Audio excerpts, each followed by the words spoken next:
So the Boscawen Park Sports Hub project is part of Truro Town Deal, and in total it's a £5.2 million investment into Boscawen Park. There are four elements. The first one on the site behind us here will be a new community sports hub, which will contain 4 new changing rooms, a sports hall for badminton, table tennis, that type of thing, double height sports hall, a kitchen for visiting teams if they want to cater for their teams, and then also upstairs 2 studios stroke meeting rooms for community use, business use, and the facility will be large enough that it can be used for 4 or 5 different people at the same time, or it could be hired out for events and conferences and that type of thing. The other 3 elements are improving the playing surfaces at Boscawen Park through drainage and surface improvements.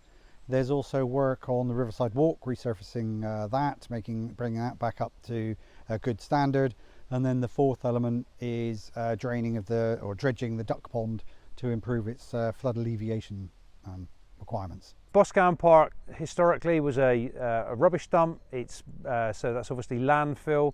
There were clay drains put in those times in the 60s, and unfortunately those now have got damaged, crushed through years of having big events and fairgrounds and things. So during the winter time we get quite a considerable amount of flooding here, and games have to be called off, which is a frustration to the teams that use the facilities.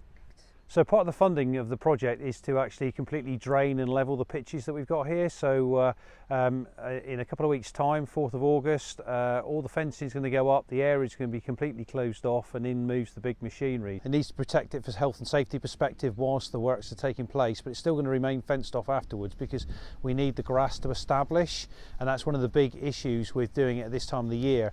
When we do cricket wickets and things, we completely reseed the whole of the surface, and what we require more than the grass growth is actually the root establishment, because it's the roots that hold the whole of the pitch surface together.